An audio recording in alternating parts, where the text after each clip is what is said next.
Bonjour tout le monde, je suis Mike Richard, je suis le concepteur de la chaîne YouTube Le Coin du Modeleur. Je vous souhaite la bienvenue aux néophytes qui s'intéressent à l'impression 3D. Le but de cette chaîne-là, c'est pour vous faire apprendre à utiliser des logiciels tels que les dessins ST par ordinateur, les logiciels pour faire la préparation de l'impression 3D, et aussi des notions de base, moi en tant que modeleur, que je peux partager avec les petits nouveaux dans le domaine de l'impression 3D. Des trucs, il va aussi avoir de comment préparer de l'impression 3D, nettoyer son imprimante, toutes des petites choses comme ça qui pourraient servir, qui pourraient vous servir à vous là, peu importe le, le temps que vous passez à faire ça, si vous faites ça à temps plein ou sur votre propre temps, comme un hobby, des choses comme ça. Donc, je vais m'introduire un petit peu. J'ai fait un cours en modelage en 2008 au Centre de formation professionnelle de l'AB. On remonte à loin, on est rendu en 2020. C'est un cours qui était basé pas mal sur tout ce qui est fabrication de moules, préparation de pièces à partir des moules, soit que ce soit de fonderie, que ce soit de plasturgie, que ce soit matériau composite ou même encore artistique. Dans le groupe que j'ai fait partie en 2007-2008, je pourrais vous faire un petit pourcentage que la majorité, quoi qu'on était seulement que 4 dans ce cours-là, on s'adonnait que 2 personnes étaient plutôt modeleurs général, ce qui touche pas mal à tous les domaines, fonderie, plasturgie, matériaux composites, artistique. Un qui était axé plus sur l'artistique, et moi, le quatrième, qui se concentrait beaucoup sur tout ce qui est matériaux composites, plasturgie. C'est plutôt la branche que j'ai choisie en fonction de mes futurs projets d'entreprise que je voulais démarrer suite à l'obtention de mon diplôme. Comme vous savez, c'est pas évident de partir une entreprise en tant que travailleur autonome, mais tout ce projet-là, ça vient en fonction des réalisations que j'ai faites auparavant, en plus que un de mes connaissances qui m'a carrément dit pourquoi tu t'en vas pas là-dedans suite à avoir fabriqué un aileron personnalisé sur mesure pour la voiture que j'avais à l'époque. Et aussi l'intérêt dans tout ce qui est fibre de verre, fibre de carbone, c'était au niveau de l'automobile. Il y a eu beaucoup de projets. En plus, l'idée de faire des pièces sur mesure en fonction de la personnalité du propriétaire de la voiture. Mais quand on fait le calcul comme ça, faire des choses uniques, ça peut revenir très cher. Donc, ça n'a pas abouti. Il n'y a pas juste ça aussi. Il y a une question financière que partir d'une entreprise, là, on risque gros si ça ne fonctionne pas. Créez-moi tout ce que j'ai fait dans le cours, j'ai tout appris que c'est assez touché, merci. Donc, pour revenir à la chaîne, vous voyez que je ne suis pas quelqu'un qui est à l'aise devant une caméra, pour commencer, parce que je cherche toujours mes mots, mais ça va arriver. J'aime mieux être dans mon naturel que d'avoir un téléscripteur pour lire qu'est-ce que j'ai à dire devant la caméra. Et aussi, il y a un autre avantage, c'est que ma chaîne YouTube est 100% québécoise. Donc, les expressions, on va dire comme par chez nous au Québec, on va parler le franglais, qui veut dire qu'on mélange le français et l'anglais dans notre discours. Donc, de cette manière-là, on peut se comprendre. Surtout, je ne suis pas quelqu'un qui est pincé côté français, sauf que je m'applique beaucoup à l'écriture. Mais ça fait pas partie du sujet, donc La chaîne, c'est pas mal ça. C'est fait vraiment 100% québécois avec les termes, que ce soit en français ou en anglais, tout ce qui touche avec le modelage. Et avec ça, je pourrais faire même la traduction de certains termes qu'on utilise en modelage, puis aussi en impression 3D.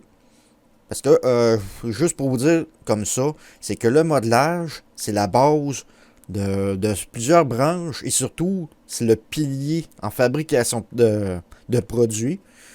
Donc, si on part du principe du modeleur à la base, on a les machinistes qui font un peu la même chose, mais sont avantagés sur la fabrication de leurs moules ou de leurs pièces en série que je pourrais donner au-dessus de 6000 copies. Tandis que le modeleur traditionnel qui fait tout à la main, c'est 6000 pièces et moins, tout dépendant du projet. On a le machiniste, mais aussi on a les artisans au niveau artistique, ceux qui font des accessoires de cinéma, de la ministérie fait un peu partie de ça aussi. Puis on a aussi l'impression 3D qui tombe un petit peu dans tout ce qui est fabrication de maquettes. Euh, toutes ces choses, là, toutes les petites choses, même encore un exemple comme ça en impression 3D. Faire une maquette d'une pièce quelconque, là, comme par exemple, si je peux trouver quelque chose autour de moi dans mon bureau, qui se trouve être un peu mon mini studio d'enregistrement, quoique je ne suis pas installé pour ça. Euh, on pourrait donner un exemple, un cellulaire par... Oh, pardon. Le cellulaire, c'est quand même quelque chose de simple, si vous voyez. Mais pour la forme, ça prend quand même une maquette avant de produire les pièces pour le fabriquer. Donc, je pourrais vous dire que techniquement, on a peut-être un 15% que le modeleur a pu intervenir dans la fabrication de ce cellulaire-là. Là, si vous voyez, j'ai un protecteur pour mon cellulaire, mais ça aussi, c'est un modeleur qui l'a fait à partir des mesures du téléphone pour que ce soit ajusté au modèle en particulier. Donc, c'est ça. Le modelage, c'est pas mal tout. On est vraiment au niveau de la base. De toute fabrication, que ce soit TV, écran d'ordinateur, des boîtiers d'haut-parleurs. J'en passe, là, il y en a pas mal dans ce niveau-là. Donc, pour l'impression 3D, mais c'est pas mal le sujet que je vais aborder, c'est qu'on va avoir toutes les notions de base de géométrie pour ceux qui s'adonneraient à faire des pièces sur mesure. Aussi, peut-être de faire la différence avec les axes de l'imprimante 3D. Les types de matériaux qu'on utilise dans l'impression 3D, parce qu'il y en a beaucoup, mais certaines imprimantes sont limitées à certains matériaux. Aussi, l'entretien de l'imprimante 3D, les accessoires qu'on peut retrouver pour nos imprimantes.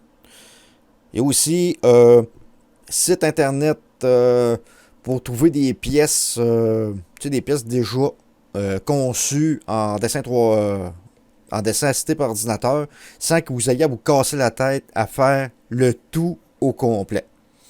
Moi, je peux me permettre de faire une pièce à zéro, mais je peux aussi emprunter un fichier qui est en partage libre.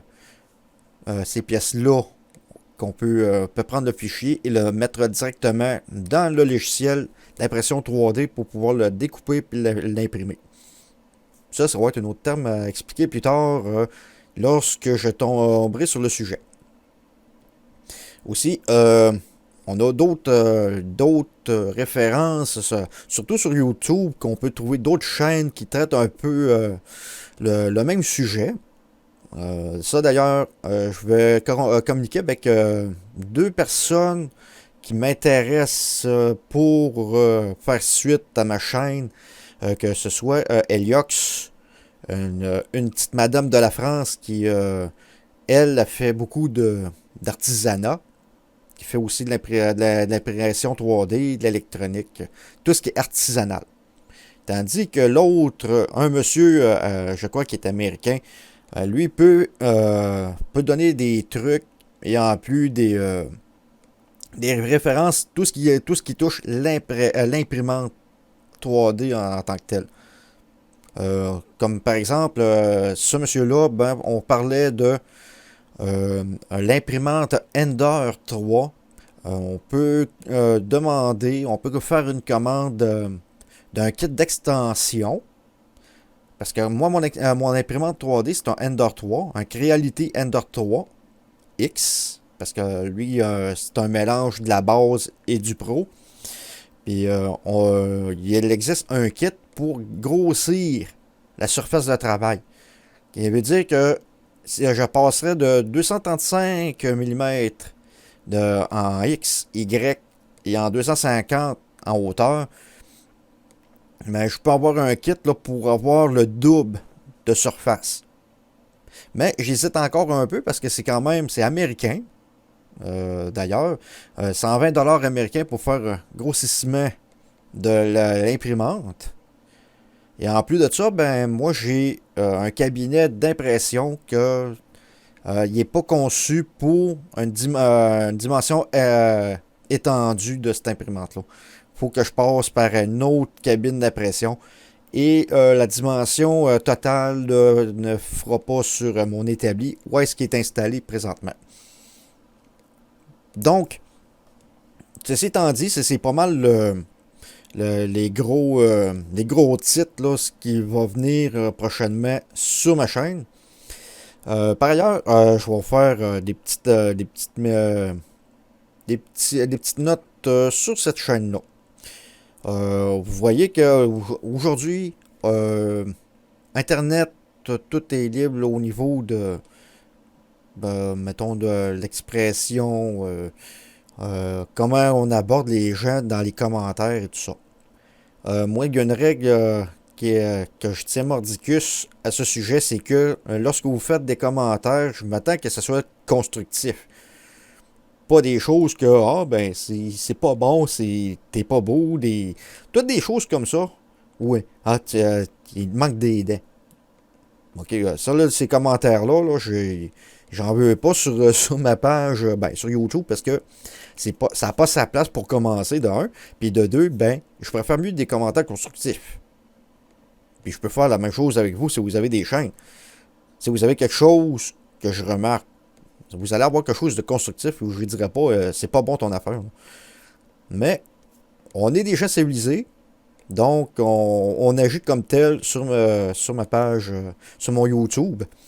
Puis aussi d'ailleurs, si vous avez des questions, des questions, des commentaires, des trucs à partager, ben moi ça me fera faire plaisir de les partager pour vous. Pour ceux qui ont trouvé des trucs là, parmi vous, les nouveaux. Donc, des petits trucs, ça coûte pas cher, mais c'est toujours profitable pour les autres utilisateurs, les autres abonnés. Donc, dans le projet, c'est ça d'ailleurs, on va parler un petit peu des derniers projets les derniers projets que j'ai faits depuis l'acquisition de mon imprimante. Que je remonte au mois de mai, fin avril, début mai 2020. C'est pourquoi j'ai acheté une imprimante 3D, c'est que moi je suis quelqu'un il faut toujours qu'il cherche quelque chose à faire. Là, dans mon emploi, ben j'ai des moments libres que je peux pas, tu sais, que je cherche toujours quelque chose à faire. Oui, je travaille, puis à un moment donné, ben là, quand on est en pause, aux 2 semaines, ben, faut qu'on trouve quelque chose à faire. Puis moi, rien faire, c'est comme me faire de la dépression. Donc, l'idée de l'imprimante 3D, ça remonte à très, ça va, je dirais peut-être 2 ans d'en faire acquisition. Mais j'ai trouvé selon ce que je vais faire avec, ben, j'ai choisi un modèle en particulier, comme j'avais expliqué il y a quelques minutes. Un Creality Ender 3. Pour le prix, ça vaut la peine. Et aussi, tu sais, pour ce qui fait, ben ça vaut la peine aussi. Là. Pour les débutants, là, si je vous dirais, là, je vous recommande celui-là.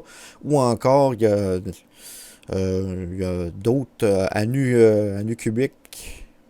Il y a beaucoup de marques là, qui se promènent sur Internet. Là. Si vous allez sur Amazon, Banggood, Wish, vous allez en trouver. C'est sûr que parmi vous, vous allez peut-être aller jusqu'au moins cher, mais faites attention par contre. Parce que moi, comme mon imprimante, là, je dirais il y a environ 300$ qui a été dépensé là-dedans. Côté matériel, ben là, je suis à peu près à, mettons, un 600-750$ au total avec les fils. De la colle, ben, pas juste de la colle, mais de l'adhésif pour le plateau. Euh, des accessoires. Toutes des choses là, qu'à un moment donné, vous allez avoir besoin pour être productif. Donc, si vous trouvez une imprimante du genre un Ender 3D ben, un Ender, un Creality Ender, puis on vous dit à peu près, on fait ça 120$ sur Wish, mais moi, si je vous conseillerais, j'irais plutôt sur Amazon pour avoir quelque chose qui a de l'allure parce que si vous allez sur du moins cher, ça se peut que ce soit une imprimante qui a été retournée ou encore qu'il y a des défauts de fabrication dedans. Puis dans des cas comme ça, quand il y a de l'usure, des défauts de fabrication, c'est pas plaisant d'être pris à changer des pièces sur l'imprimante 3D parce que soit quelque chose qui est brisé ou euh, des choses comme ça. Et là-dessus, on va voir une rubrique sur les types d'imprimantes 3D. Il y a deux types, même trois. Et ça va être abordé sur une prochaine vidéo qu'on considère comme à la base. Donc, soyez pas trop pressés. Il faut que vous preniez le temps là, de faire votre choix décisif pour faire l'achat d'une imprimante 3D. D'ailleurs, je parlais de matériaux. Les matériaux, ben, on trouve, selon le type d'imprimante qu'on a, vous avez du fil, vous l'avez en résine. Il y en a d'autres, c'est plutôt sculpté, mais bon, si vous prenez, par exemple, une imprimante 3 dans 1 qui peut faire imprimante 3D, qui peut faire du CNC, ben, un mini centre d'usinage personnel, ou encore de la gravure au laser. Ça peut être intéressant pour certains, mais pour d'autres, ça dépend de vous, là, qu'est-ce que vous voulez en faire avec. Mais ça reste que vous allez sortir l'argent de vos poches pour vous procurer un tel imprimante comme ça. À part ça, oui. Vous avez divers types de matériaux. Vous avez plusieurs sortes de plastique. On a l'ABS, on a du PET, plutôt du PETG, ce qu'on sert comme plastique là, dans les produits alimentaires, comme je pourrais vous donner un exemple frappant, la bouteille de Pepsi qu'on a, c'est en PETG. Là, pourquoi? Parce que c'est fait en fonction pour qu'il n'y ait aucune contamination lorsqu'il est en contact avec un liquide ou la nourriture. Le PLA, c'est un peu la même chose aussi. Quoique, c'est le plastique le plus facile à travailler, qui demande pas beaucoup d'ajustement au niveau de l'imprimante. Mais vous voyez que ça, plus tard, lorsqu'on tombera sur le sujet des matériaux d'impression, ben, je vais tout vous déballer ça avec des chartes et des petites choses comme ça.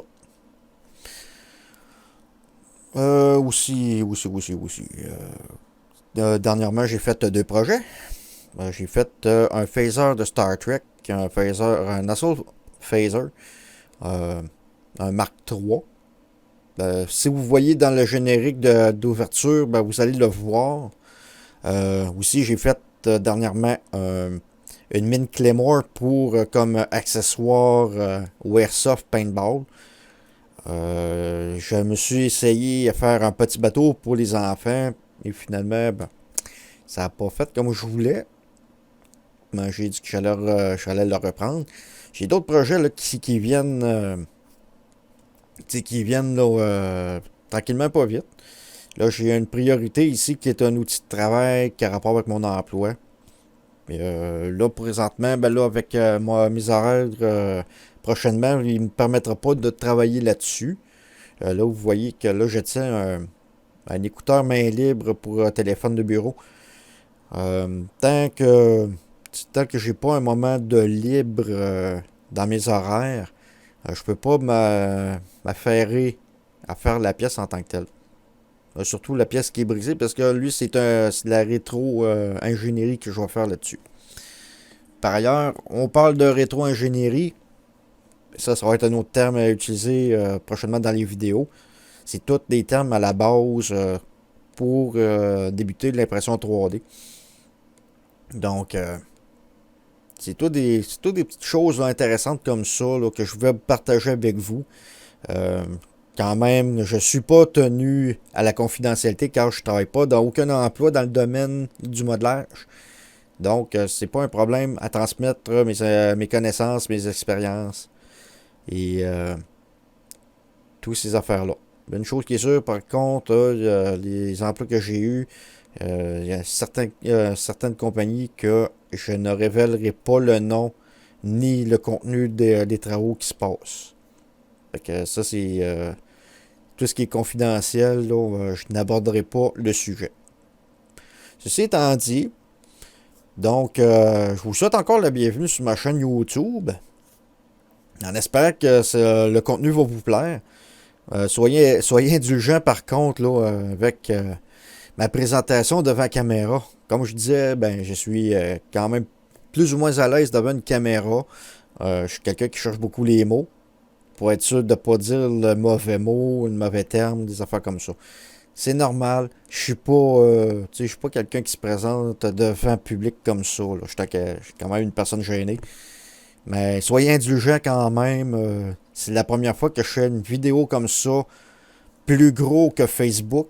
Puis d'ailleurs, le but de YouTube, c'est parce que Facebook, je suis limité sur un certain nombre de temps pour faire la présentation. Puis en plus de ça, ben, toute vidéo que je fais, la plupart du temps, c'est tout en live quand que je travaille sur les projets. Ah, mais une petite chose aussi. Euh, Là, vous voyez, je suis dans mon bureau. Là, c'est ici que je travaille tout ce qui est au niveau logiciel et même le montage de mes vidéos. C'est tout dans mon bureau que ça se fait. Tandis qu'à un moment donné, vous allez vous voir que je suis dans mon garage, là où j'ai établi mon atelier d'impression, qui a plus d'espace, qui est quand même ventilé pour certains projets, dont le plastique qui risque d'avoir des odeurs, comme l'ABS. C'est un plastique qui peut émettre des odeurs un petit peu toxiques, là, mais c'est pas gros, là, c'est pas critique, mais c'est quand même, ça prend une pièce aérée. Comme ici, je pourrais pas faire de l'impression 3D parce que la pièce est trop petite, mais j'ai pas rien pour ventiler la pièce. Donc, vous allez voir, tantôt je vais être dans le bureau, tantôt je vais être dans mon garage pour faire le projet. Donc, c'est un peu le principe là, que je suis en train d'établir présentement. C'est pas couler dans le béton. Donc, si mettons j'ai des projets à faire, que j'ai besoin de mes deux mains, je vais utiliser une caméra d'action pour enregistrer tout ce que je fais lorsque j'ai besoin de mes deux mains. Parce que j'ai eu des petits problématiques, avoir un cellulaire dans la main puis travailler sur de l'autre. C'est pas idéal. Puis ça fait pas trop chic non plus là, dans une présentation. Donc, il va y avoir une caméra d'action. Euh, Webcam, là, ça sera plutôt dans mon bureau. Tandis que dans mon garage, ben, les ordinateurs sont trop distancés de l'écran et de mon plan de travail. Donc, ça va. Là, je dirais que c'est pas mal plus la caméra d'action que je vais utiliser et faire le montage vidéo. Bon, voir aussi des lives, des vidéos en direct. Mais ça, c'est plus dans je pourrais dire dans l'immédiat. Il n'y aura pas de présentation comme j'ai fait là, avec la vidéo d'introduction. Mais c'est quand même, là, si, admettons que c'est une affaire que je viens de m'apercevoir qui pourrait être pratique à partager, ben là, je vais faire une vidéo en direct pour vous l'expliquer. Puis à partir de cette vidéo-là, je vais pouvoir aussi le monter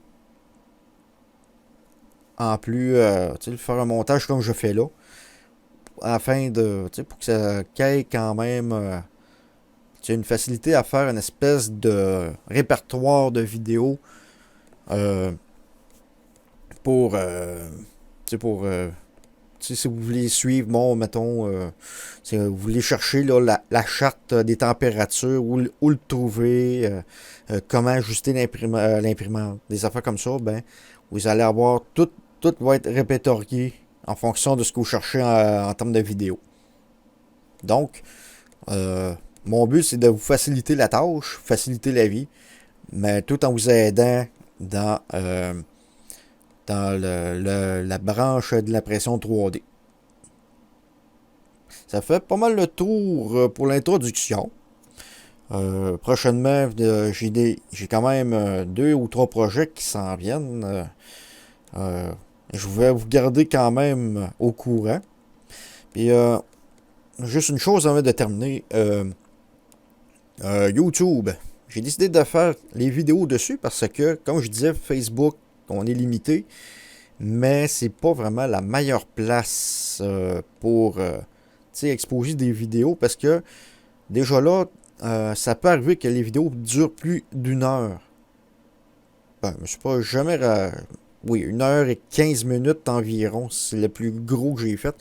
Mais ça reste que les gens se lassent de voir une vidéo qui dure trop longtemps sur Facebook. Donc, je me tourne vers YouTube pour tout ce qui est magistral, tout ce qui est théorique et tout ça avec la pratique. Mais ça m'empêche pas de faire le lien Facebook vers la page YouTube pour les néophytes qui se trouvent dans mes contacts. Donc, j'ai pas mal tout dit aujourd'hui.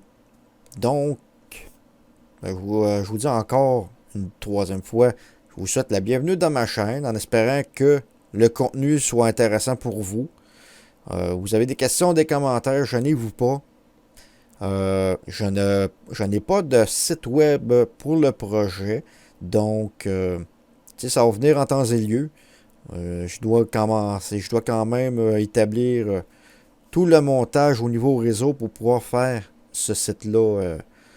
Mais ça reste que faut que je trouve un autre nom pour le site web qui concerne mes sujets. Je vous dis, je vous souhaite une belle journée. Puis au plaisir de se revoir dans les prochaines vidéos. À la prochaine.